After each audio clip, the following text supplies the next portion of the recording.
Today's episode of the GoldCast is sponsored by winning. Not just any kind of winning.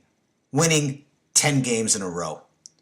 Winning 10 games in a row, and your name is the Golden State Warriors. That's what the show is sponsored by. The Niners are gone, but the Warriors are here. They are in full effect. Boogie is on the team, not playing a lot, but giving us that spark we were looking for, and now we are at 10 wins in a row. So if you like 10 wins in a row, because we do, well, then you're going to love this episode, because that's what it's sponsored by. Now, Raymond, before we get started, why don't you let them know where can they find us?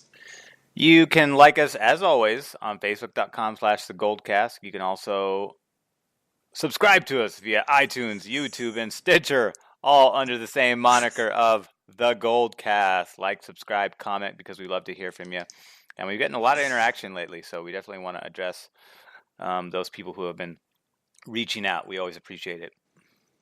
Heck yes. Love it. All right, we're back. So today's episode, we're going to start with the biggest game of the year, the biggest game of the week, and that's going to be the Super Bowl and its impact to the 49ers. We're also going to talk about the new hires. We'll probably start with the new hires first, right? We should go new hires first, then Super Bowl, Ray? Or you want to go Super Bowl, then new hires? Let's get the Super Bowl out of the way, because that's kind of the most annoying topic on our list, in my opinion. Okay, we're going to start with the Super Bowl first and its impact on the 49ers, mainly just legacy. This is what's great. I think this has become a superpower of ours, Raymond. And this is why you tune into the GoldCast, fellow GoldCast Nation, Bay Area faithful, worldwide GoldCast Nation. We got a lot of overseas guys that always reach out to us. Can never thank those guys enough. The great part is that no matter what is happening in the world, we're going to always tie it back to Bay Area sports. That's what we do. That's why you listen. We will always tie it back to the 49ers, back to the Golden State Warriors, back to the SF Giants. If it is happening around the world, it means something to the Bay. World hunger, geopolitics, it all stems back to our Bay Area teams. Everything. The stock market going up, the stock market going down, everything. Our president, everything. We will tie it back to Bay Area sports. We will find a way. Raymond, I realize after, I don't know how many years we've been doing this, I'm losing track, 4 or 5 years now. This is one of our superpowers. This is one of the reasons why they love us, and that's why we love you guys. So, of course, before we get started, as always, we have to drop what is unequivocally, undebatably, unemotionally, factually, the greatest podcast intro in the game. Let's get busy. San Francisco, are you ready? This is the GoldCast.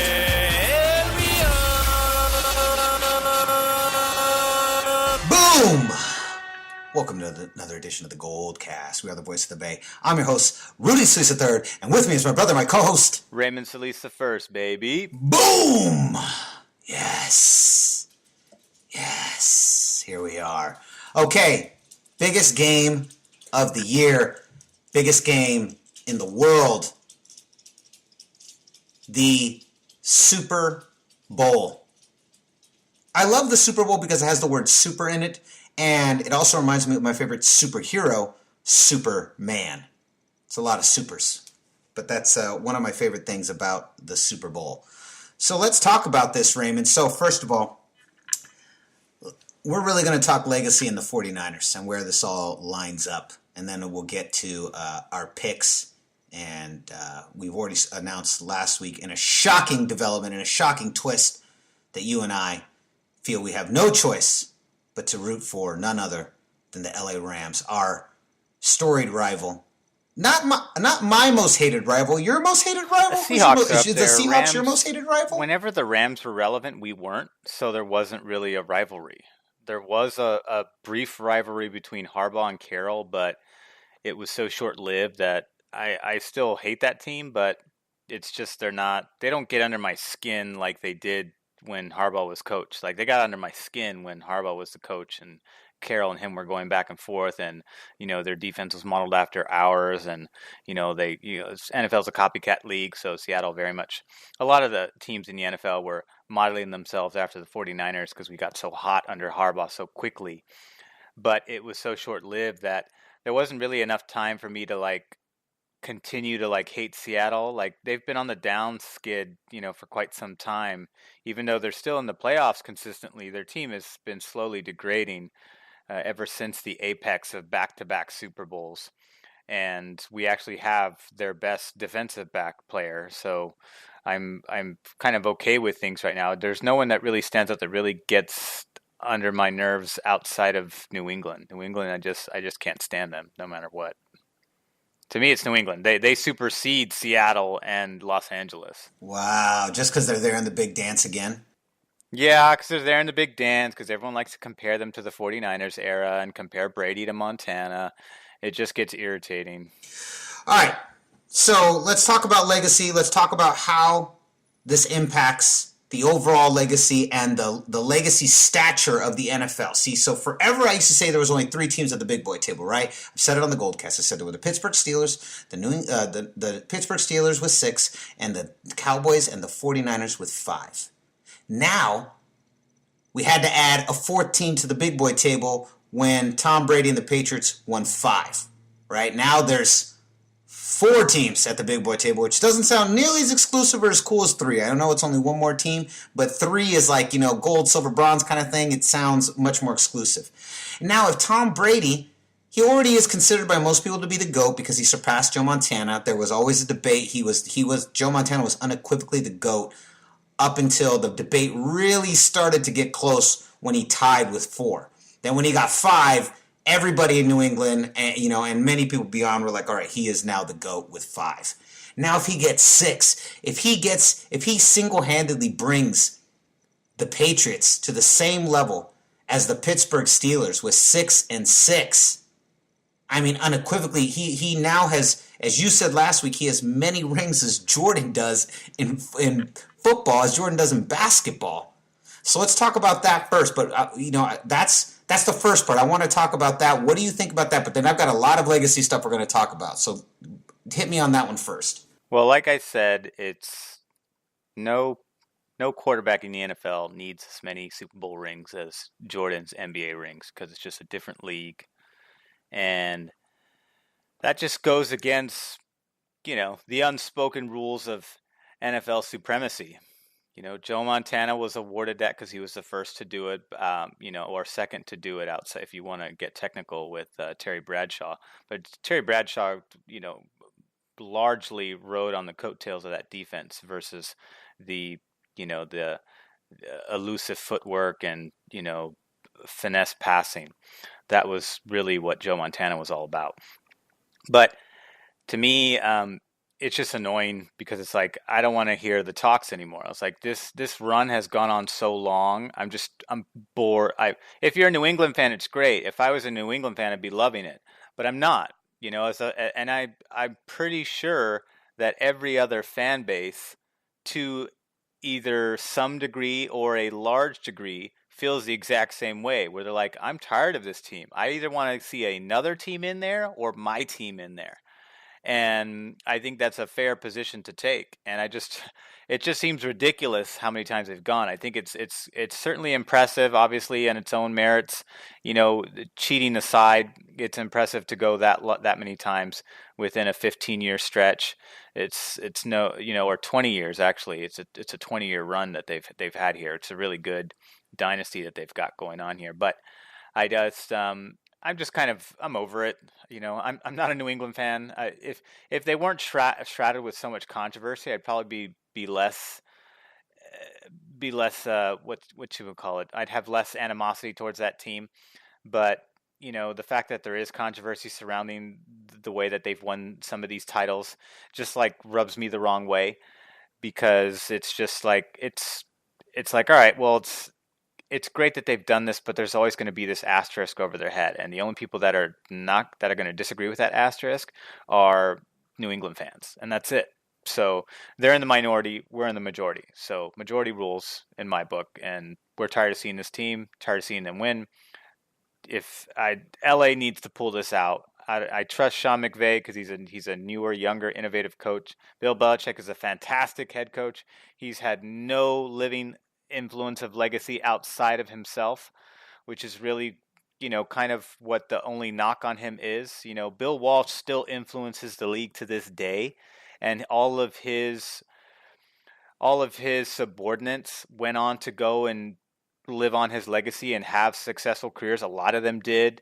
Mike Shanahan, Mike Holmgren, all those guys went on, and then they created little trees too. Pete Carroll, all those guys. So I mean, Bill Walsh's influence far outweighs anything Bill Belichick has done for the league, because Bill Belichick's influence has only been in New England. It hasn't spread out to other teams and other franchises like so many other legends do. That doesn't mean he's not a good coach. Doesn't mean he doesn't deserve, or that he's not going to go to the Hall of Fame. He's clearly going to go to the Hall of Fame. There's no debate in that. I'm not arguing that. I'm just saying that as far as influence is concerned, Bill Walsh is still the greatest in NFL history, and I don't even think that's debatable between the two. I mean, in terms of statistics and wins, Bill Belichick holds that crown. In terms of influence and legacy, Bill Walsh, he's even still in his grave, creating influence in the league. And Greg Papa also agreed with this position too. I didn't get it from him because I believed it before I heard him say it, but he talked about it in great length once he got hired as the commentator for the Niners this coming season. So it just kind of affirmed my belief. Yeah, I like that. So, all right, let's move on to the next level of legacy. The last team in the NFC to do what the Rams have done, which is go and win the NFC Championship on the road to get to the Super Bowl, was the 49ers in 2012. The 49ers, as we all know, lost the game that we never like to speak of on the GoldCast. They lost the worst game of my life, which I love to tell the story at least like once a year. I'll tell the story later on in the year. I will tell the story again for new listeners because it's insane. The 48 hours I had after the 72 hours I had after the Super Bowl were the most depressing days of my life, and it was just a hurricane of horrible events, just snow piling onto themselves. Anyways, back to this. So the Rams have the opportunity now to do what the 49ers did not. The difference is that their opponent is much stronger. The real trump card in that Super Bowl was John Harbaugh. Any other coach besides John Harbaugh, I really do think we win that game. I truly do. I think John Harbaugh's understanding of Jim's style, I think that's really what got them. I think any other team, even that same team with a different coach, I think we win that game. I truly think we win that game. And obviously, we debated back and forth on the GoldCast. Maybe we should have started Alex Smith versus Cap. Either way, it's neither here nor there. That's history under the bridge, water under the bridge. So, I don't think the phrase history under the bridge is actually a phrase. I think I made that one up just now. It's history under the bridge. So, now the Rams have the opportunity here to actually do something that the 49ers have not. What is impressive, they are the third NFC West team to go to a Super Bowl this decade. That's insane. If they win... Has no other team from the same division gone in a decade? We'd have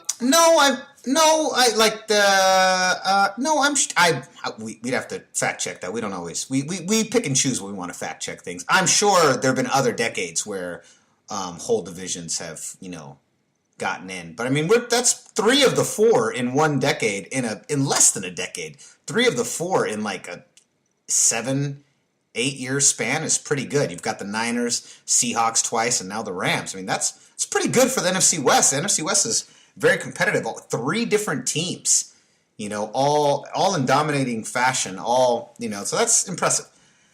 So the Rams have an opportunity to do here what they haven't. Now the Rams winning, obviously we knock off the Patriots and we stop them from entering into the upper echelon with the Steelers. The Rams win. It also puts them in, they now have 2 Super Bowl wins, right? Just 2, because they have, the Greatest Show on Turf win, and then this one. That's it. And they lost one back in the day, like way back in the day.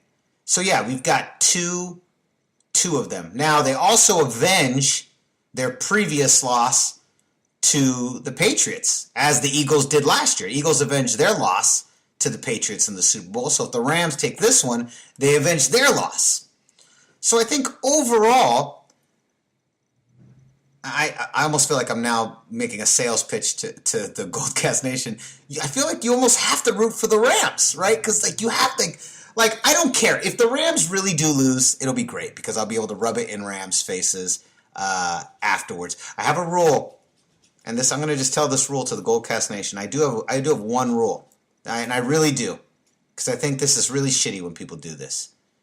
I don't believe in trolling people like the day after their team has lost a playoff game or a series or a championship, especially a championship. Oftentimes I'll just go, hey, sorry, bud. That's all I'll say. Because I'll tell you what, nothing hurt more than when a bunch of jackasses tried to troll me when the Niners lost the Super Bowl. That was the worst. I was like, I already feel like total crap. I already do. I don't need this extra kick in the gut. Like, I really don't. It's not cool. And so I have to admit, that was something that I was not a big fan of. And I made a point after that I don't troll anyone. If you're a real sports fan, don't troll anyone. They already lose. They lost the playoffs. They already feel like shit. I don't care. Even Dodger fans. I hate Dodger fans. I've never once trolled any of my Dodger fans after they've lost both these World Series. I will give them so much shit the following year about how they can't close. I will give them that forever. Go, what happened, man? What's going on, man? You guys can't seem to win the big game. Hey, next season, sure, I'll give you a hard time about it. Then I don't put around those, but not in the pen. That's neither here nor there.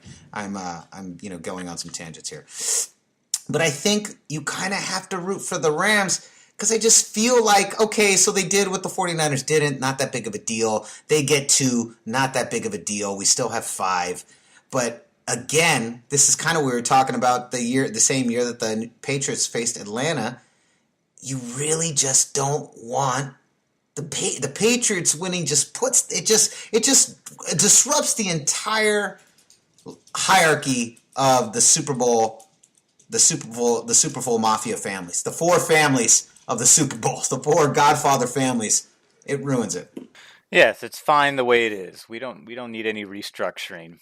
Only need some new faces within the existing families, and the Niners are starting to inch towards that transition. They were set back last season. Which reminds me, actually, 2015, the Cardinals went to the NFC Championship game. So all 4 teams have gone to NFC Championship games from our division within the past, less than a decade, from 2011 to now. That's true. We went to 3 times. Seattle went twice. They went once, and now the Rams. Funny how we have the most appearances out of that group. Interesting. Interesting stat. So, as we now know, we will all be rooting for the Rams. Raymond and I will be. The question is, who will you be rooting for, GoldCast Nation? Let us know in the comments section on YouTube. Let us know on Twitter. Let us know on Facebook. Just let us know wherever. I mean, plenty of people reach out to us on everything. So most people tend to just reach out to us individually, like on Twitter and Instagram. Like people just reach out. Yeah, it's kind of across the board. It is. Yeah. So now here's the question, Ray. Who do you think will win? You're the greatest fan analyst in the game. I'm just the most insane fan in the game. You are the greatest fanalist. I want you to tell me, who do you think is actually going to win the Super Bowl this Sunday? My gut says New England because they're so darn experienced. But the Rams have played really well in big game, like national games against playoff contending teams. Overall, the defense has been kind of a disappointment, I think, as a collective whole, considering how much, effort and money went into acquiring a lot of big premier players and how collectively they just didn't come together and, become the dominant force that they looked like they were going to be on paper.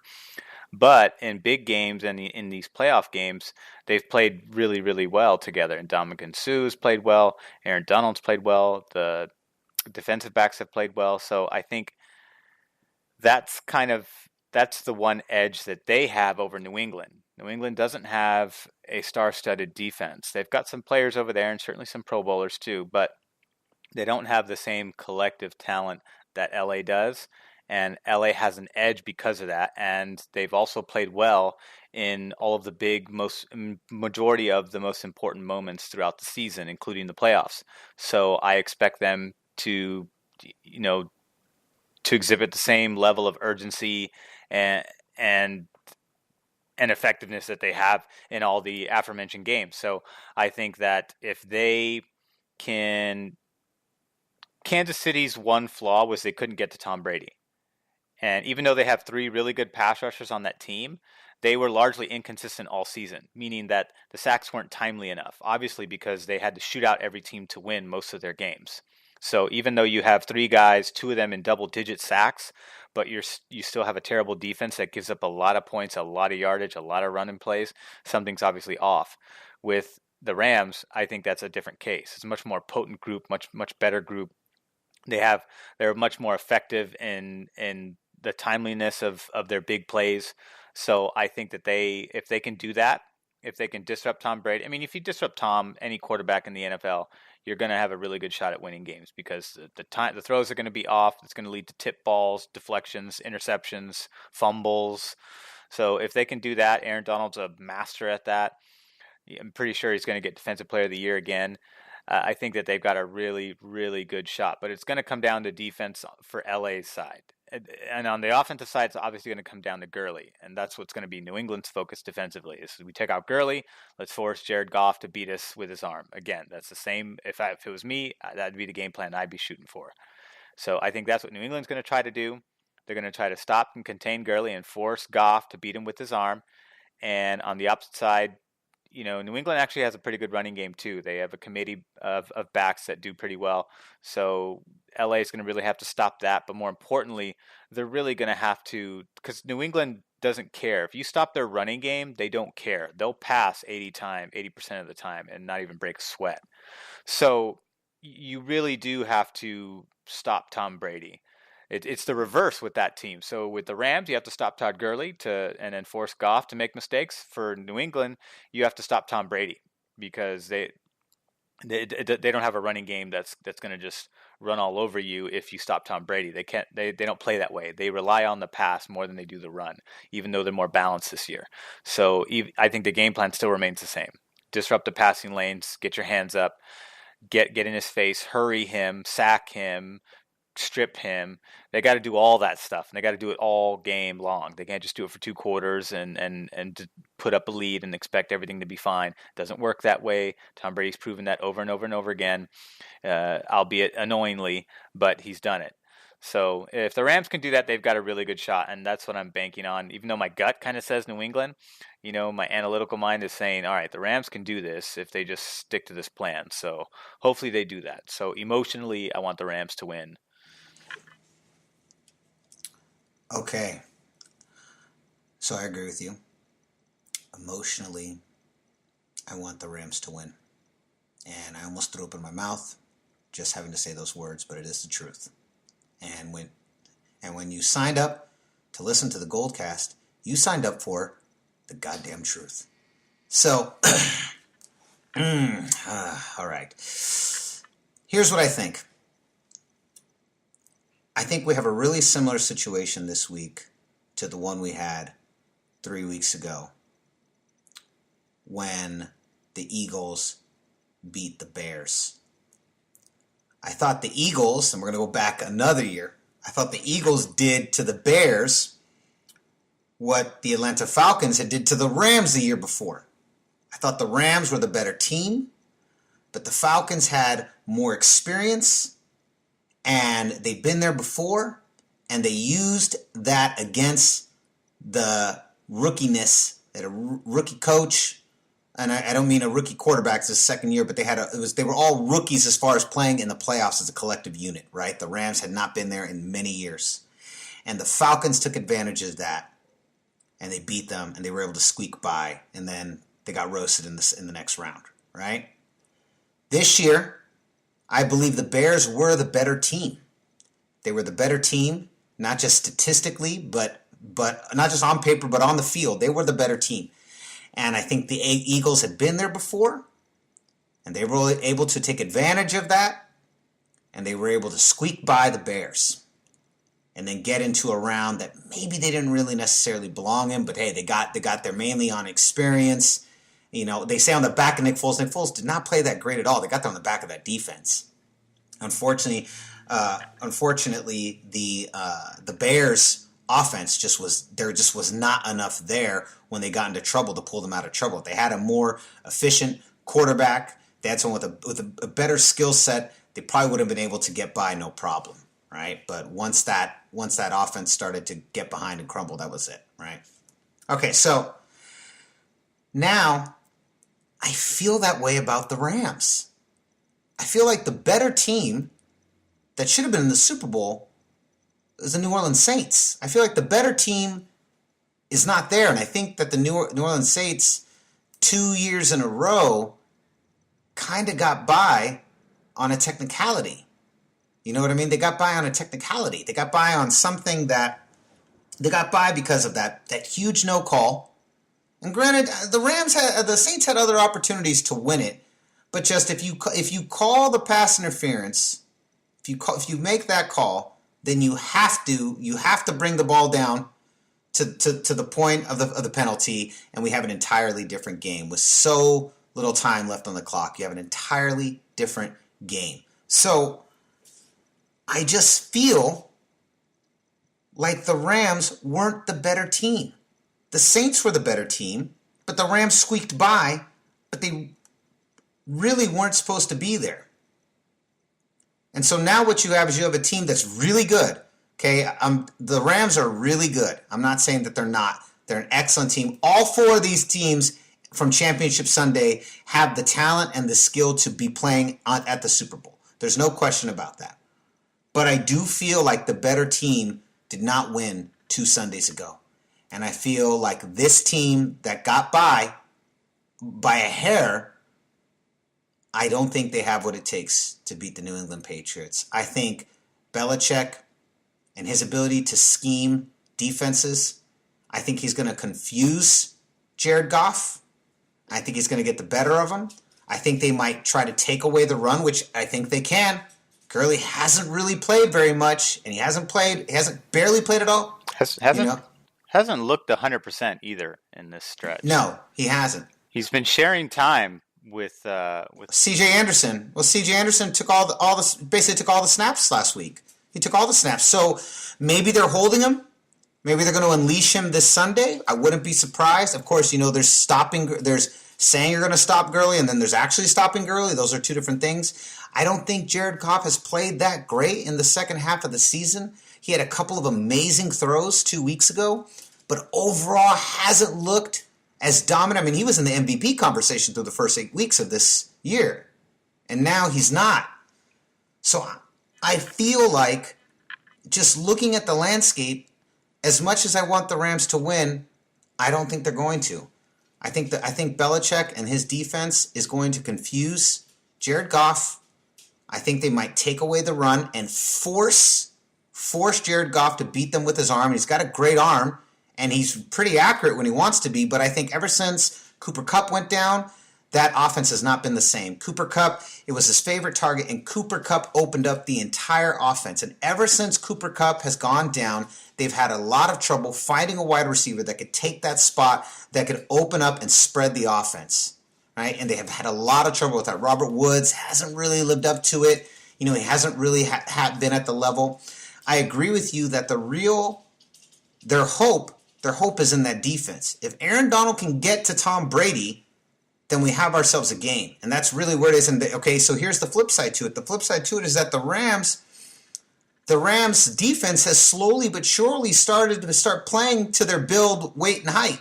You know what I mean? On paper, they're a heavyweight, colossal. They're supposed to be a champ. And most of this year they haven't, but they're finally playing to their build, weight, and height, slowly but surely. And so if they have any chance in this game, it has got to be through their defense.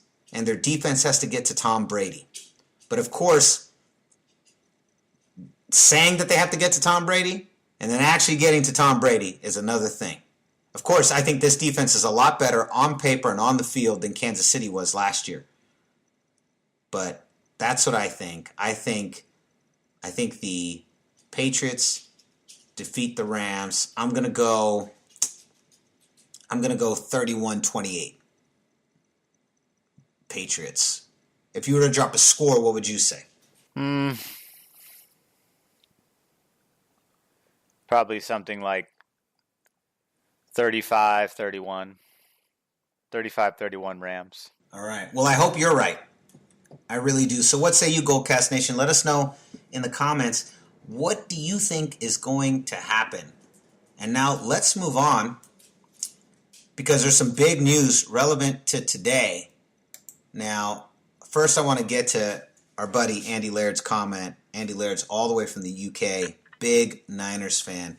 He said, and this leads right into what we're going to talk about. He says, I noticed your 3 reasons to watch the Warriors episode. Their performance has improved. He's talking about the Warriors. I can't wait for your 3 reasons to watch the Giants, the SF Giants. I know nothing about baseball, so we'll be interested to see if you guys can convert me. Anyways, great show as always. Roll on draft season. Thought that was great. And the reason I talk about that is because we're rolling right into the Warriors. And the big news coming out of today that everyone's talking about is that Anthony Davis has requested a trade. Now, it is unclear whether or not the Pelicans will actually, honor this trade and trade him this year. But the 2 teams that everyone's saying that have the most chips to go in and make a trade are, of course, the Boston Celtics and the Los Angeles Lakers. Apparently, Anthony Davis has made it fairly clear that he truly just wants to play for the Lakers, but has not requested from the team that he only be traded to one team.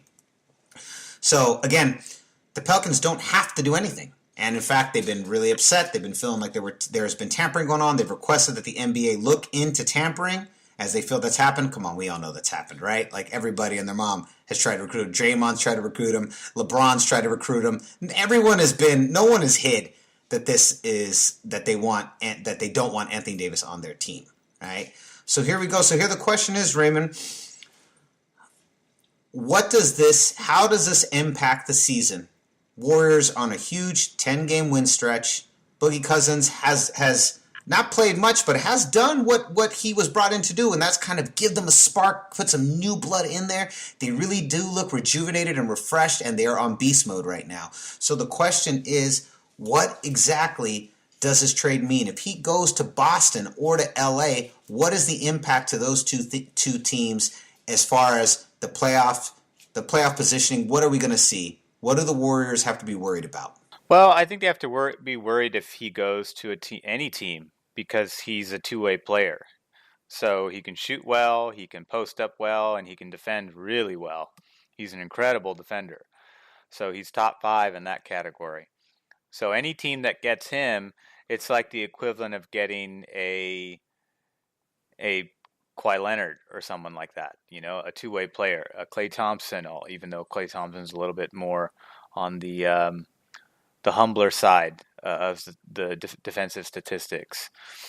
But either way, you're getting that kind of player. And any player like that, he's going to change the dynamics of your offense and your transition defense. So if he goes to the Lakers, I think they become a front-run contender for the West. Are next to the Warriors. I wouldn't say they're better than the Warriors, but they're someone I would expect to see in the finals or the semifinals, the conference championship.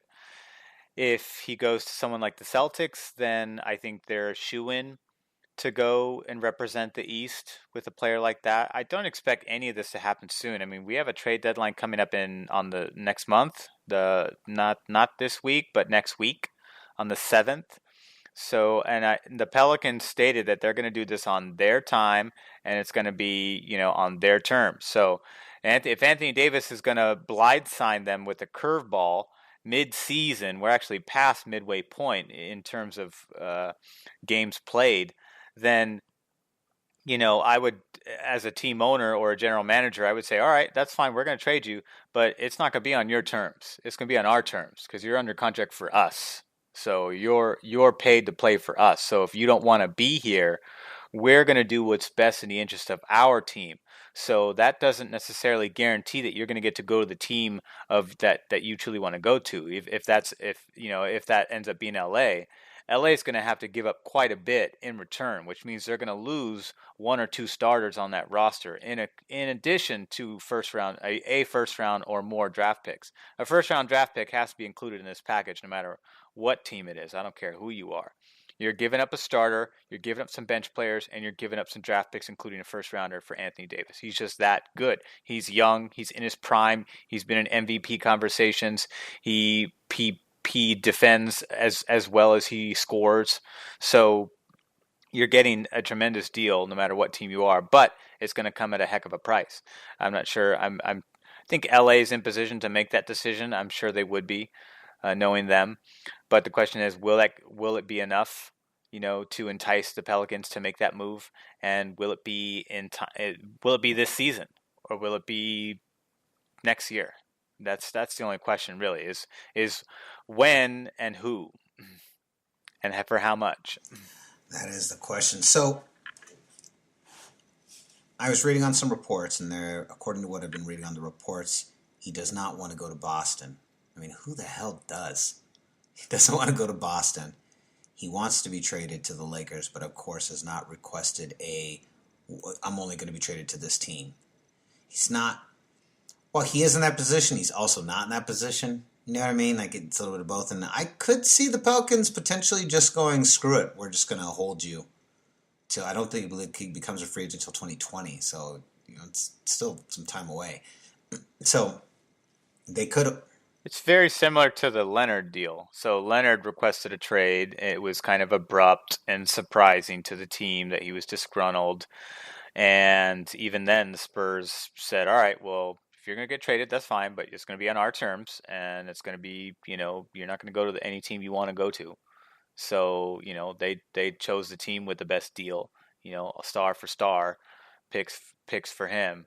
And, it ended up being Toronto. I imagine something similar will happen here. And they sent him, they go, oh, you want to go to the sun? All right, you're going to Canada in the north. Have fun. Complete opposite direction of where you want to go. We're going to send you to the opposite end of the country. Go fuck yourself. That's what you get. That's literally what they did. That would be funny if he also got sent to Toronto too, and all of a sudden they had a super team, a giant super team. It'll be interesting to see. I don't believe that if he goes to the Los Angeles Lakers, it makes them far more competitive, but not enough. I don't believe if they have to face the Rockets or the Warriors, I don't believe they're getting out of that series. I just don't. I think that, some people, or even Stephen A. Smith was penning them for the Western Conference Finals, and I'm like, are you serious? Do you really think this is going to happen? I mean, the West looked a little wonky in the first couple weeks. It reminded me of September NFL football where, up was down and down was up. But the Rockets are on beast mode. The Warriors are on beast mode. LeBron was hurt forever. Is he back yet? He's still hurt, right? He's still hurt. No, he's still hurt. He's missed like 16 games. I think the expectations were really high for the Pelicans, which is where his dissatisfaction is coming from. I mean, they were a low seed last season and came in and swept the 3 seed, which was the Blazers. And, everyone was actually riding them high going into the Warriors series. And then they just got demolished in that series. They only savored one game out of that series. And that was the game that Anthony Davis said, we're not losing this game, I believe is the comments he made during that particular contest. But in his words, he says he has to be near perfect for them to have a chance to win games, because in other words, he's saying my supporting cast sucks, and in order for us to have a chance, I have to win. Without him, they lose quite a bit. With him, they still lose quite a bit because they just don't have a good cast. I thought Boogie Cousins was a nice pairing for him, but for some reason New Orleans just didn't pursue. I think they were banking on the fact that his injury and at his age, was a good time to part ways, and coming back was going to be difficult for him. And I don't think they trusted his resolve. But any player's resolve, regardless of where they've been and what kind of adversity they've gone through, seems to change when they play for the Golden State Warriors, and that's because the standard of play in our team is extremely high. So anyone that comes over that's necessarily hasn't had the best track record in terms of consistency or attitude or something like that. All that seems to go away whenever they play on our team. So I think it was a good bet for the Warriors to take, and he's the one who reached out to them anyways. So it's not like they were even looking for a Boogie Cousins, but it seems to have worked out so far. He's shooting well, he's playing well, he looks good. He doesn't look like he's lost any step really. He's just acclimating right now. Oh, and it's a perfect place for him to go, right? Because there's no pressure. He doesn't need to. There's no pressure on him. They can win this. They can win this without him, and so there's no pressure. He's able to heal and get acclimated at his own pace. Yeah, they won 8 games before he got there, before he came back. So they were already on a streak before he got into the mix, and he's just been keeping it going. So now they're up to 10. And they're the second best team in the association behind the Milwaukee Bucks, and it's only by a game. They're 35-13, 35-14. I love it. I love it. I cannot wait to go fully dive in. After this week, we're going all in, diving into the Warriors. It's going to be a great, great season. We've already converted several Niner fans. Let's keep going. GoldCast Nation, let's move over into the Warriors. It's going to be a great season. Here's the rule. I feel like this has become the rule. The rule this decade is San Francisco must win a championship somewhere every year. If we can't get it from our 49ers, goddamn it, we're going to get it from some other team. And it was the Giants before, and now it's the Warriors. So this is the sports law, and it's going to be the sports law. We don't know when the sports law ends, but you got to write it as long as possible, because when it's gone forever. So write it now, because this is the law. San Francisco must hoist a championship above its heads every single year right now, somewhere. So here we go.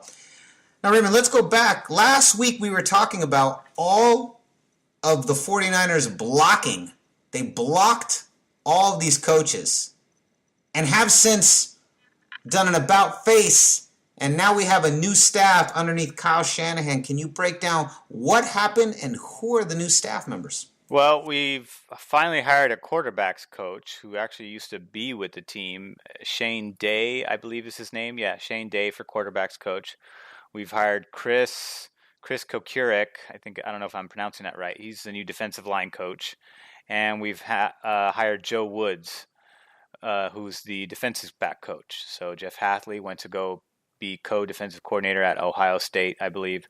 I think he knew his time was up anyway, so it was just good timing for him.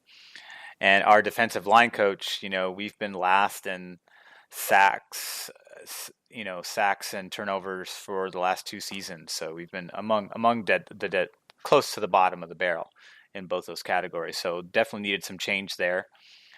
And Joe Woods doesn't necessarily have a glaring resume, according to the statistics I've looked up here. He was the defensive back coach for Minnesota from 2006 to 2013, and then he was the defensive back coach for the Denver Broncos between 2015 and 2018. Or he was actually the defensive coordinator for 2 seasons. So 2 seasons he was the DB coach, 2 seasons he was the defensive coordinator. And there's actually a lot of good stats for the Denver Broncos. I mean, he's still playing largely with the team that went on the 2 Super Bowl runs. So most of the star players, including Von Miller, are on that roster. So the turnover in performance hasn't been too bad for the Broncos defensively. Offensively is where they've really kind of slowed down and gone through a little bit of a quarterback carousel and haven't really found their footing. But defensively, they've been pretty consistent. So statistically, they look great on paper. Under his tenure, they were 3rd in touchdown passes allowed. They were 1st in touchdown passes allowed. And then in picks, they were kind of middle of the road, 13th, I think, both years. And then I think they fell down a little bit these past couple seasons, and I think that's when the demotion was being considered, and I think he was either going to get fired or go somewhere else. So I think that was what they were looking at. But I think Kyle Shanahan reached out because I think he, despite working with a really good group, he was able to. It's just because you have a good group doesn't mean that you can. You're expected to do well with that group. Lots of coaches have really good collection of talent and are still able to, and are somehow not able to make it work. Look at Wade Phillips, a very proven, experienced coach who just didn't seem to wasn't able to kind of pull that defensive group together, although they seem to be playing better as of late. So, but I think that Joe Woods, I think anybody's better than Jeff Hafley at this point. So I think Joe Woods will be a nice addition to the team, because I think he's gonna come from an area where it was a high level of performance play on the Denver Broncos side, especially in the secondary. And he's going to bring that to this young group, and whoever comes in, and whoever comes in to replace some of the existing players on the roster and some of the draft picks that are there, the existing draft picks that are there to help polish their game. And then on the defensive side, we have a bunch of high draft picks, and none of them seem to be working out all that well, except for DeVorest Buckner, who's not even a John Lynch pick. He's a Trent Baalke pick. So we have Thomas, who hasn't been doing too well, and we have Eric Armstead. Or Eric Armstead, I think, is also a Trent Baalke pick. So, and the year before, and then after that, we picked an offensive lineman with our first pick. So I think that getting Chris Corrick here, who was with Detroit, and Detroit, this is a group. This one actually, I like this pick, even though, again, not a lot of huge glaring numbers that I'm seeing on my page. Rushing, in terms of rushing defense, our squad has actually been pretty good on the first level, meaning the defensive line. In terms of line of scrimmage play, our group has been pretty good statistically, even though I think we finished the season a little bit on the lower side of the rankings. But for Kokurek, if I'm saying that correctly, he's had kind of an ebb and flow with the Detroit Lions, and this is during Ndamukong Suh's era when he was with that team too, and they were number 1 at one point. So the rankings from 2010 to 2016, which is when he coached, or 2017, is 24th against the run, 23rd, 16th, 6th, 1st, 20th, 20th, 19th.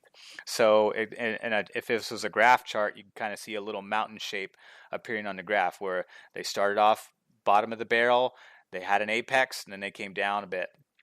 And then he went to, in terms of sacks per game, not a whole lot of positives here. They were 6th in the league the year he took over. They were 14th, 21st, 12th, 5th the year that they were the best defense in the NFL, 10th after that, 29th and 20th. So not super encouraging statistically. I was hoping to see better numbers, but again, I think the one positive we're going to pull from it is he's has had success with a franchise that is notorious for being unsuccessful, which is a good thing. And then the other important coin to add to that equation is the fact that he's getting paired up with one of the best offensive minds in the game and a young defensive mind. So they're bringing a lot of experience to a young defensive mind who clearly needs some help and support on a defensive squad that is just struggling to pull it together. And it's a combination of a lack of talent and a combination of injury and health concerns, which is why we've now, completely revamped and restructured the health staff. John Lynch even reached out to the Warriors for advice on that, because I know the Chelsea, the short-haired woman who's always on the sidelines with the Warriors, sitting next to the coaches, she's the head of their health and conditioning staff. She does an amazing job with that entire squad, and they've been relatively healthy for most of this run. They've had some injuries, but they've been able to come back and play when they've been needed the most. So I think that's really key. So it's good that he's reaching out and thinking of outside the box in terms of how to improve the health of this team, because the last 2 seasons has just been dismal, and you can't win if you continue on a trajectory like that, where you're just dealing with double-digit IRs every single season. So to have that change, any change that needs to be made is good. Maybe it didn't need to come to a firing, but you needed to do some change. Somebody had to take the fall for the fact that players are just not staying on the field, and as a result, not being able to gel and refine their skill sets and improve and make the team better. So that needed to change, and I'm glad it did. And so, I think these coaches are okay. Shane Day is the one that kind of sticks out to me as kind of an odd pick, because has a little bit of quarterbacks coaching experiences, but he spent the last 3 seasons as a tight end coach for the Dolphins. And last I checked, the Dolphins were not a high flying tight end passing team. You know, the the teams the teams with the best tight ends were in the playoffs and were the Niners. So you had Travis Kelce, Gronkowski, and George Kittle, who was the best tight end in the NFL this past season. So I don't know where that's coming from. He spent 2010 and 2011 with the Bears in the same role. He was he was also the assistant offensive line coach in Washington, and he was with the Niners before. The name sounded familiar. It sounded really familiar, and that was because he served as the offensive quality control coach from 2007 to 2009 for the Niners.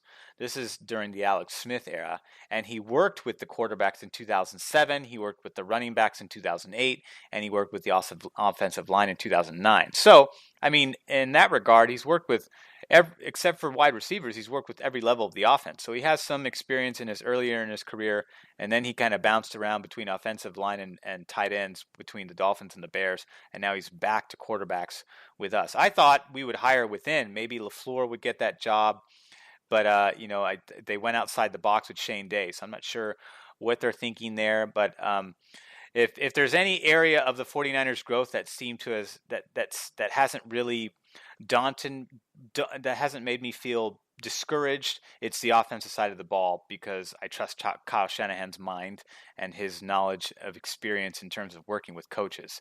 Everyone that he seemed to have hired has done a pretty good job, albeit with a lot of significant injuries, but they've made it work with what they've had. So, hopefully Shane Day does a pretty good job with these quarterbacks, because, they obviously, Rich Scangarello, I think you can't say much more about him working with our existing group and having them play the way that they've played with the lack of support and talent that we've had, and still been able to play well enough to get noticed. And now he's an offensive coordinator for Vic Fangio. So, congratulations to him. But that was the only one that stood out to me that was kind of questionable. Everyone else, Woods and Kokirak, have all had success to varying degrees. Nothing that actually jumps out at me, but they've had some top tier. They've worked with top tier squads, so that experience, I think, is what kind of stands out to me. Even though it hasn't been consistent year after year after year, I think they would have progressed into higher, more. They would have gotten promotions, although Woods got promoted to defensive coordinator. So that speaks to his level of knowledge to be able to climb the ladder the way he has. Although they were pretty bad this past season, offensively and defensively. But I think some of it was due to injuries, and they've had some quarterback issues over there, and the coaching carousel changed out when Vance Joseph took over the coaching job over there. But overall, I think anyone's better than who we had. So I think the defensive backs will improve this next coming season. I think the defensive line will improve this next coming season. I think we're going to get a pass rusher in the early round, so I think it's really going to help counterbalance DeForest Buckner, who's finally had a breakout season. I think quarterbacks, should be largely the same, because obviously Kyle Shanahan's going to be involved with that group in addition to Shane Day, so not too worried about that. Besides, these quarterbacks already know the playbook and the scheme to this point, so I don't expect too much to change. It's just more or less just polishing their existing skill set to make them better. So I trust that group to continue on that trajectory. And we all know what Jimmy Garoppolo brings to the table. It's just a matter of him making better decisions outside the pocket, so he doesn't endanger himself like he did this past year. So overall, I feel pretty good about these picks. They've all had success, and I expect the team to take some pretty big leaps next season, which we'll kind of get into more as draft time comes, and then of course as preseason gets near, we'll get into some more details about expectations of the year. I think they'll be similar to what they were this past season, before all the injuries. Before we were maligned with a ton of injuries. Oh, so the Super Bowl. I'm just kidding. Yeah. Excellent, Raymond. Love the breakdown. That's why you're the greatest fanalist in the game. Now, Raymond, we're about to sign off here, but before we go, why don't you let them know where can they find you? You can find me on Twitter at Ray Solis and on Instagram at Ray Solis1. I appreciate you guys shouting out. I know there's been a lot of talk about Antonio Brown. It's still kind of up in the air as to whether we're going to get him or not. I also understand from what the rumor mill also says that we're targeting Le'Veon Bell. So whether we can get two marquee players of that caliber on the squad, I think it's more likely that we would get one of them if there's any percentage of probability to put in there. I think it's more high. It's more probable that we get one versus both. We'd have to break the bank, including the draft bank, in order to get both of those players. And even then, they don't solve the glaring issues on defense, which has been one of the things that's kind of keeping us out of competing, because offensively we do well even with a lackluster squad. So imagine with two players like that, I think if we were to get both of them, we would become we'd be just as potent as the Rams, the Saints, and the Kansas City Chiefs, without a doubt. You become, similar to how the Atlanta Falcons operated under Kyle Shanahan's coordinating during the MVP season of Matt Ryan. So you become that type of high-scoring team with those two players. I think even one of them puts you close to that within that category. Well, the tough part is, though, those guys are all looking for big, long-term deals. My brain instantly goes to, well, then can we do a LA Rams thing where we get all these guys in like 1 to 2 year rentals? I'm just not sure if those guys are interested in those kinds of things. Obviously AB is a trade, Le'Veon Bell's a free agent, so that there's that to consider as well. What's it going to cost to get AB? They're going to want the house. And right now, I think we need that first-round draft pick to go on the defense more than we need an Antonio Brown on offense. I get that the rules have changed. They lean more heavily towards offense right now, and this would obviously give us a lot of weapons, but I still think you need that defense. It still is vital. I don't know if defense wins championships anymore. We'll see what the next 10 to 20 years bring. Statistically, that has yet to be disproven, but we're entering a new era in the NFL, so we'll see what happens. We will see. I agree. All right, and you can find me on Instagram and Twitter. Instagram at RudySolis3, on Twitter at RudySolis3RD. So concludes another edition of the GoldCast. We are the voice of the Bay. I'm your host, Rudy Solis III, and with me is my brother, my co-host, Raymond Solis the First, baby. Boom! We'll see you next time. Same GoldCast time, same GoldCast channel. This is The GoldCast.